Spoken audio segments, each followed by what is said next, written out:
పాపం ఇంకా పుణ్యం ఈ రెండు సృష్టిలో ఎలాంటి బిందువులంటే వీటి చుట్టుపక్కలే ఈ సృష్టి చక్రం తిరుగుతూ ఉంటుంది. మనం దేన్నైనా ఒకటి పాపం దృష్టితో చూస్తే లేదా పుణ్యం దృష్టితో చూస్తాం, లేదా ఇది పుణ్యమా లేక పాపమా. కానీ పాపం ఇంకా పుణ్యం ఈ రెండు ఆధారపడి ఉండేది ప్రతి ఒక్క వ్యక్తి మీద, తన ఆలోచన మీద, తన పరిస్థితుల మీద.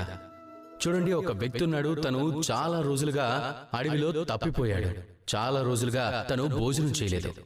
ఇక ఎలాంటి పరిస్థితి వచ్చిందంటే ఇప్పుడు ఒకవేళ తన భోజనం ఆరగించుకుంటే ఖచ్చితంగా తను బతికుండకపోవచ్చు. ఇలాంటప్పుడు ఒకవేళ ఏదైనా ప్రాణి తన ముందుకొస్తే దాన్ని సంహరించడం అది తనకు పాపం కాదు, తను ప్రాణాలతో ఉండడానికి కేవలం ఒక ఉపాయం అంతే. ఇది తనకు పుణ్యమే.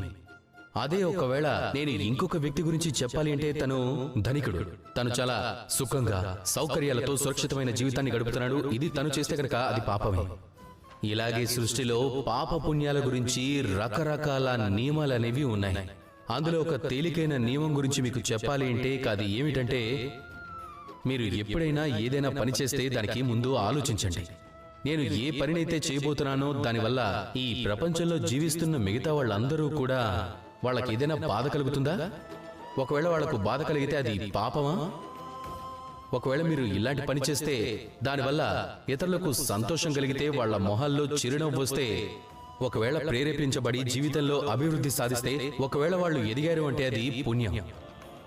అందుకే జీవితంలో ఎప్పుడూ పుణ్యాలు చేస్తూ వెళ్ళండి. అలాగే నాతో పాటు ప్రేమగా చెప్పండి, రాధా కృష్ణ.